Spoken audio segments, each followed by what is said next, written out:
anything like that, I you appreciate would. the invite. I really do. Thank you so much. So speaking of, let's get back to sports. How's this NFL? NFL, the What's your pick? weekend. What's your picks? Um, Oh no, I want to go. No, I want to ask you about something that I saw online that you were okay. talking about. I was talking about it. You sure it was me? I don't. Joe Flacco, Mm-hmm. Oh, I did and talk you about this just on went TikTok. off on the state of Ohio. You went off on the Bengals because you said they got rid of Joe Flacco. They So did. I Yeah. need you to elaborate on that. So Joe Flacco put online that he had just found out the Bengals were sending him home. And I thought that was strange. I understand that Joe Burrow is back and he looked decent as he got through the mix with Baltimore on Thanksgiving. However, you could still lose Joe Burrow. And I didn't think it was interesting that they let Joe Flacco go, someone that they felt confident holding it down for Joe Burrow while he was gone, because Jake Browning couldn't do a thing. So you know, I just don't understand. Even in the practice realm, like having Joe Flacco, someone that could get the ball down the field and could make Chase and Higgins look like something while Joe Burrow was out. I don't understand letting him go. And so the fact that they sent him home just let us know. It just made me think someone was uncomfortable with him being there, because why? And that's all. Because I don't have a reasoning why they would send Joe Flacco home, someone that they found reliable in their time of need. But I mean,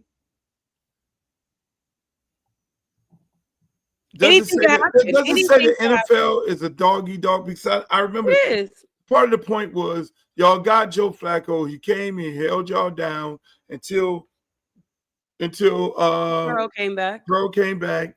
He won some games. He obviously upset Mike Tomlin, your favorite coach, Yep, and my favorite and coach. he can't. The man, I mean, the fucking guy went in. How many games did he throw for over 300 yards? Yeah, I mean, So it's they obvious were that he in still some got it. games. They were Why putting would they points on do the that? board. I Huh? don't know. As I'm saying, somebody had to be uncomfortable with him staying. Like, what's the problem? And I don't Yeah. want to make this about Joe Burrow and his ego, but like, what? Why wasn't he good enough to at least stay at QB2? I, I, Was Jake uncomfortable? Like Jake, if anything, you should have been the one to go, because they can't depend on you if something happened to Burrow. But I don't know. I'm just. They got to tell me more. I'm really sick of these NFL teams doing shit. These beat writers not reporting what's really going on with the Exactly. team in the locker room. They know what the fuck is going on. They fly on the airplanes. They're getting tips from players. Is what Hmm. really happened, and they're not saying anything. Yeah. But when it's time for the player to get thrown off the team or they want to move on from them, all of a sudden all kind of bad press comes out about the player, him not showing up, him not being there when he's supposed to be there, him missing practice, him gotten whole problems, girl problems, and all that stuff like that. I just I'm just so over these beat writers for allowing these type of things to go on when they know what the deal is. You just had a guy that came from one team, learned your offense in 1 week, went out there multiple Got you a times, win. put up big fucking numbers with your sorry ass defense, laid an egg, and you cut him. Yeah. I don't understand. Speaking I of really cutting don't. players, CP3. How you feel about Yeah, that? Chris Paul. Oh, come to DC. The Wizards could use you. I feel terrible. I don't know what's going on. I don't know what happened. But for you to tell the world that you're retiring and the Clippers, do that to you, I don't know what was going on in that locker room. Um, but yeah, that sucks. It sucks. Like, you don't want to go out like that. You don't want your last season to be that way. So I don't know. But Chris Paul seems like someone that doesn't like bite his tongue either. So he's probably vocal about a lot of things. No, Chris Paul keep it 100 Yeah. because he can. When you're a Hall of Famer, when you are a Hall of Famer, you know your shit. Yeah. You know management. When you were the head of the league, he was the head of player personnel. What was it? He was the head of the union. Yeah. And if I mean NBA PA or whatever it's called. Yeah, you know the business in and out, and you know when an organization is being ran wrong. Yeah. And so you're intimidated by that. And a lot of dirty things are coming out about this general manager because from what my understanding, he was brought over there as an assistant by Doc Rivers. Then all of a sudden he got promoted real quick, probably kissed some ass, and then got promoted. And then before you know it, he cut Doc's throat, fired Doc, and then gave he gave all those picks to OKC. I mean, he should really be working at OKC. Gave all them goddamn picks to OKC. Now they're a dynasty. Nobody gonna beat them in the next 3 years because everybody else is old. LeBron old. The boys in Golden State old. It's only a matter of time for Jimmy Butler do some dumb shit. I'm surprised that Why you mad at Jimmy Butler? Because he didn't want to stay in Miami. Fuck him. And then he comes down. He don't want to shake the people's hand. Guys he went to war with. Fuck him. Jimmy is fuck Jimmy. Jimmy's soft as fuck. Fuck him. Oh my God. I don't like Jimmy. Put it on the record. I don't like Jimmy. Oh my God. I like Jimmy. He ain't did nothing wrong to me. So Jimmy is a clown. I wish I could do a bozo something. Jimmy is a clown. Nah, you know what's about to happen, right? It's only a matter of time. He did the same thing everywhere he went. Chicago, Philadelphia. He turned into a little bitch. And then at the end of the day, he did the same thing in Miami. Oh, God. And he's going to do it in Golden State. And I don't care what you're saying, Don, that he's not leaving. He's going to walk out the door. He thinks he's a Supermax guy, but he's not. He's a regular basketball player. Well, Jimmy. Well, you know what's going to happen now. I'm going to run into Jimmy and, be like, hey, my friend Luke loves you. Oh, so you want to go there? No, I'm just saying. It's just like a little pattern, I run into people. We talk about them. I run into them. And then I say, hey, my friend, Luke. People ran into a lady. I ain't going to call her name. And said, my friend Luke absolutely loves you, adores you. Yeah, I didn't ask her to do that. But before D did this is the messy shit. I sent D a text and say, I'm over that lady. I don't want her no more. I'm moving on. Okay. What does D do? Sees the lady last night and said, Luke absolutely adores you. No, my friend. And then the lady said, oh, Luke, stay away from him. He's crazy.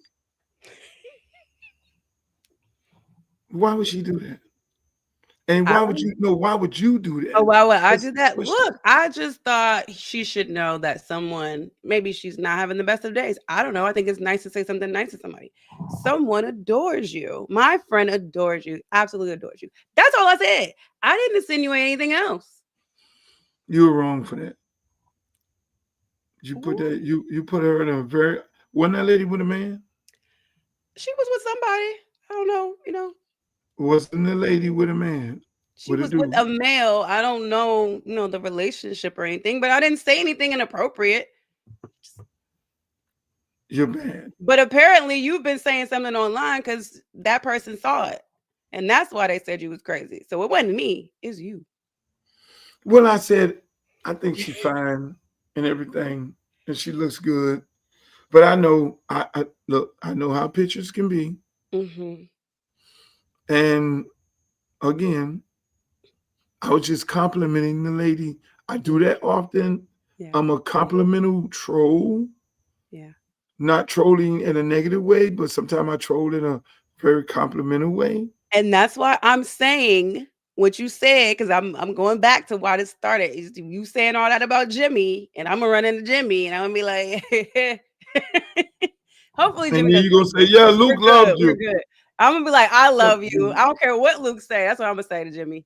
I don't care what Luke say about you. I love you. Speaking of fuck Jimmy, did you see the Puff Daddy documentary? I did.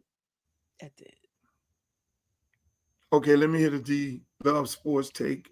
It's changing every day. And today I really feel like this is evil versus evil at this point. The fact, because I saw something 50 Cent tweeted, and it was like, I'm number one in the US, and I don't know if it was the UK. And he said, I guess he had something else coming out. And he's like, watch out for whatever. And when I saw that, I was like, you are number one? Like, you're not number one. Like, this is not you. They put your name on this. And this is about another man's, live and livelihood and story. Like, you're not number one by yourself. Like, you are a part of a production. You're a part of this. And so when I saw that, I'm like, why are we making this about you? Like, so it wasn't a we. I probably would have expected if he said we were number one. And then it just kind of really dawned on me, like, man, this is evil versus evil. I don't know someone in your industry that would be willing to sign on and have their name on top of this, that is made to completely destroy this man and anything he's ever touched. And I'm not saying he is an angel and he's an amazing person. I'm not. Please don't let me think that I'm defending Diddy in any capacity.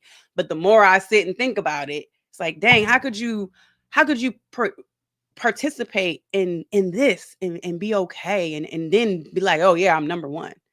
Like, dang, So I wouldn't be able. Could you be executive producer or something like this to somebody? And that's important that you say that. Being an executive producer, and I want to help educate a lot of people, because I think there's a whole lot of misunderstanding as to how this works. And you said it clearly, executive producing.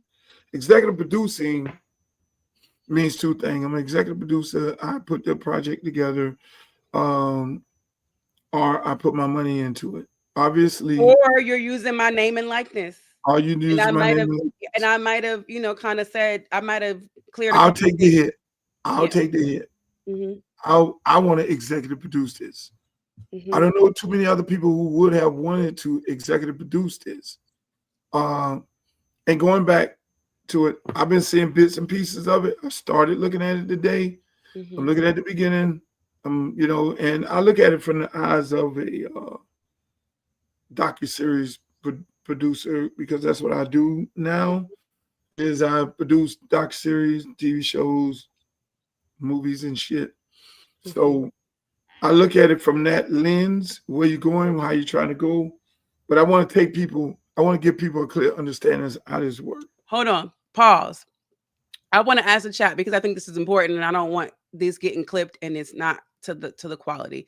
Chat, is his camera blurry? I want to make sure he fixes it before he goes in, because he's blurry on my end, but I want to make sure, because I don't want you talking, I don't want you spitting facts and they be like, he can't even afford a 4K camera. They not about to do that to you. No, see, I got your back. On my end, hold on, I can check. I just want to ask the chat. Ask the chat. He clear? He a little? Is he straight? Yeah.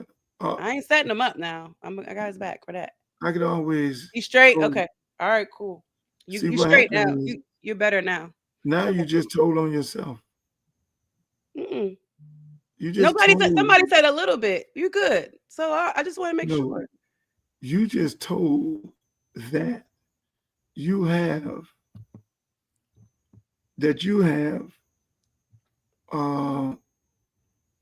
bad Wi-Fi. I checked on my phone before I said something, so I checked on multiple. I'm wanting the chat to confirm. All you bad Wi-Fi people are saying that it's a problem. You good? Okay. Yeah. All right. Sorry. We're going back. You really got good Wi-Fi. We're going back to the Diddy story. Because you know what, Luke will go viral, and I don't want them. I don't want them doing that to him. Yeah, maybe because I'm in this particular box, I need to go in that box, and I get clear because The other sometimes one's good though. Go back to the other one. That's yeah, good. the other one's good, but what happens is it takes up a lot of bandwidth. Oh, okay. The other one. So if I am clear in here, that's good. No, Luke, Uncle Luke is blurry. So it's not me. But Willie says 4K, but so it's really this. But anyway, let's go Sorry, back. I would want to make sure he's straight, y'all. He ain't about to have. Thank you. Looking crazy. So my thing is this. I want to tell people how it works. When you speak of executive producer, when you look at the documentary, people, and the whole executive producer part of it, Puff Daddy was doing a documentary, right? So everybody's thinking that, oh, it's some big, oh, he got this footage, this is crazy, and how the fuck, he's a beast, all that. 50 is a great producer of these projects. He's very good at what he's doing, right? Yeah, I am blurry. Now that I went back to that box, I don't know, maybe I'm losing space here. But yeah, I'm a little blurry. I don't know why. I'm on a different computer. That's probably why. But since I'm going to be real blurry, we're just going to do it like this. So 50 has a situation where he went into a documentary where Puff Daddy had already entered in a deal with Netflix. He entered into the deal with Netflix, right? They go into this deal, and Puff Daddy has all his footage that he already shot. Thinking he was going to get out, I'm going to document all this stuff. I'm going to do this deal with Netflix. You probably look online, see what the amount of money he allegedly received for the documentary. He ends up getting convicted. He goes to jail. Netflix has all his footage. So Netflix, when you do a deal with a Netflix or whatever, you sign over all that. They become the owner of the footage that was shot. They have a production team that goes in and they shoot this footage. They own the footage. You see what I'm saying?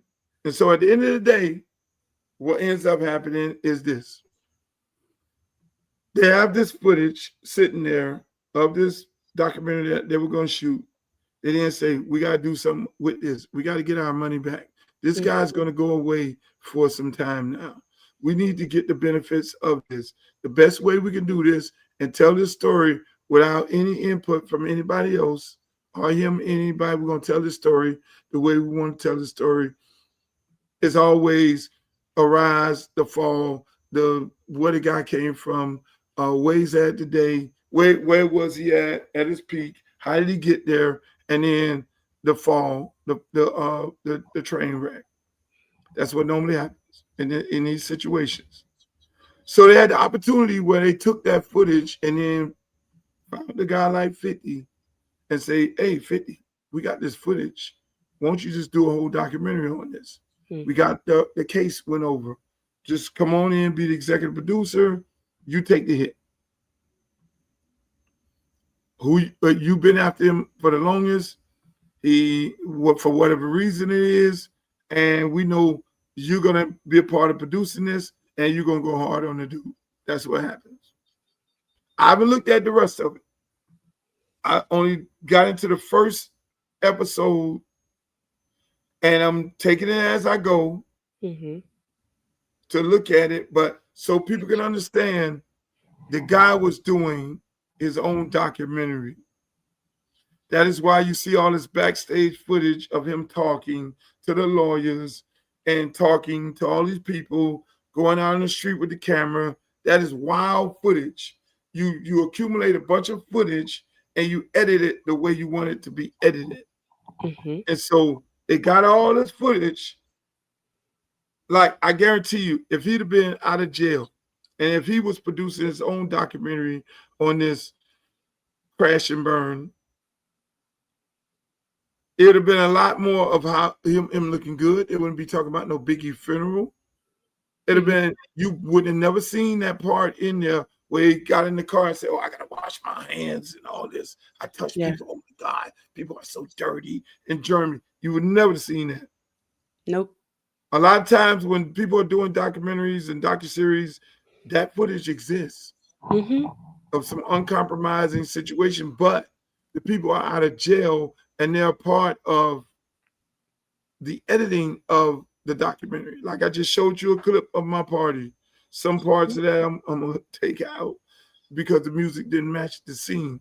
You know what I'm saying? And so that is how it works.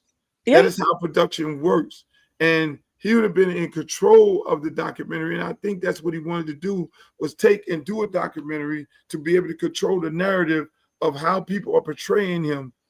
And the only way you do that is do it with a big major company, and that helps clean up your image. Absolutely. And so his attempt to clean up his image in the situation that he was in, because people were painting him as a bad person, became a worse situation. Because when you sign that contract, I would deal with Paramount to do my movie. Will Packer is the producer. I just signed over my rights. I just signed over my rights for a certain length of time. I can't go do a documentary on Loot Records right now. I can't do another movie on myself right now because I've signed over the rights to Paramount. Or I would have to get approval. So when Paramount starts shooting, Paramount control all that. They control all of the rights. And so now I got to like trust in Will Packer that I can go in there and be like, "No, Will, we're going to do it like this and do it like that." But ultimately, they have the right to supersede what I may want to have done or how people are portrayed in the movie. The average person don't know that. And in this case, it's a docuseries. You know, just like you say, I'm taking it piece by piece because I want to absorb it all in a fan way and look at it. So when I do come on in and say, "I saw the whole documentary, this is my opinion," look, you'll see a part in there where I'm at the funeral. I had a stress patch. Everybody in my body. Oh, you know what? I remember, now that you mentioned it, I do remember seeing that picture with someone. I did see you. I did see that picture of you at Biggie's funeral. But I also want to say, like, you said you want to consume it as a fan. I've consumed it. I'm removed from it. I'm a whole day and some change removed from it.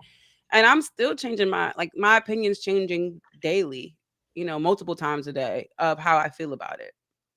So yeah, and that's what docuseries do. When we produce docuseries, we put something on people's mind, and you're gonna have to go back and look at it like 3 or 4 times. Because when you initially take it all in, it becomes like overwhelming, and you're going from one episode to the next, and it'd be like, shit, what the fuck? And so they're taking you on a roller coaster ride to get to where they're trying to go at, and ultimately climax at the end. They're trying to paint a picture of a certain individual, whether it's good or bad, indifferent. And obviously, in this case, they're painting a picture, in their opinion, of him being a bad person, an opportunist, taking advantage of a situation. I mean, this whole thing about the women, that's hard. I mean, that's an indictment in itself. 50 is indicting him on so many situations. Like, I saw bits and pieces of it. Mm-hmm. But then going at the beginning, I see, okay, little bits and pieces, but then I know where the fuck y'all going in. Mm-hmm. You start off, it's like more of, and I know when I get deep into it, it's more of he's a fucked up person. Mm-hmm.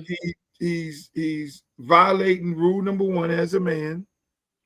Never fuck with another's man's girl. Mm-hmm.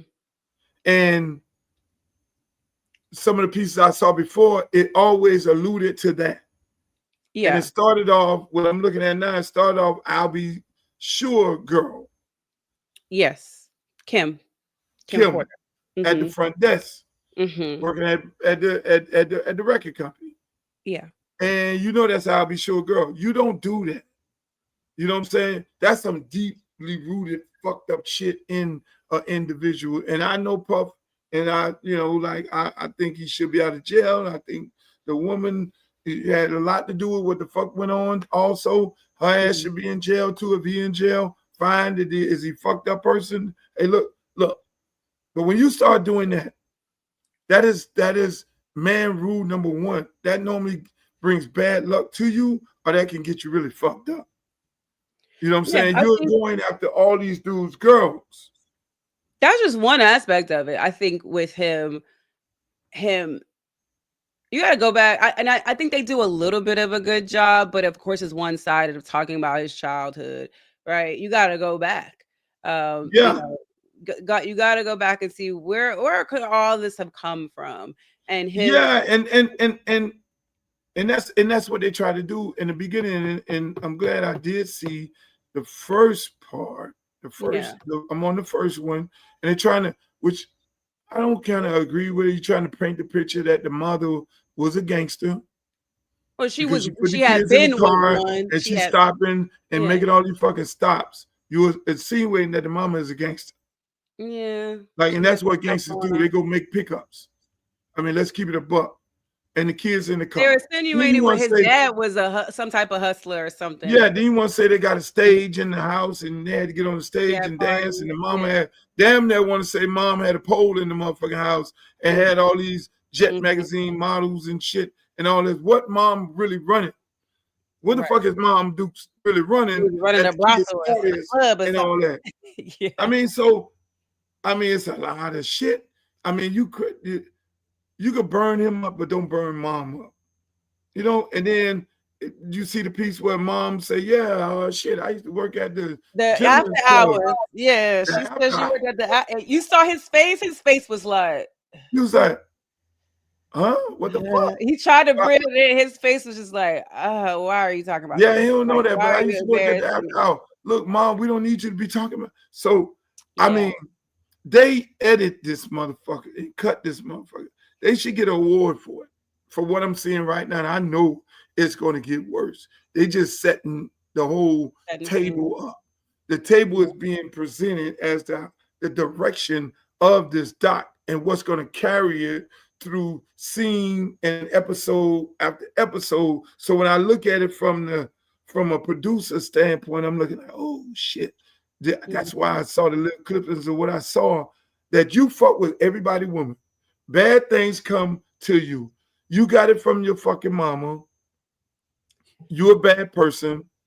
All this with the Biggie funeral. You then took Biggie whole life, like you take niggas' girls, and they want to try to make it seem like he killed them off and took his whole life. You became the star. Fuck everybody else. And you replaced Biggie and you became the biggest star on the label, and you really don't do shit. Yeah, I mean, I think. And in the gymnasium, you killed all them people and you took no responsibility for it. They definitely tried to paint it as like every time there's some type of tragedy around him, someone's life is lost, he elevates, he gets even bigger.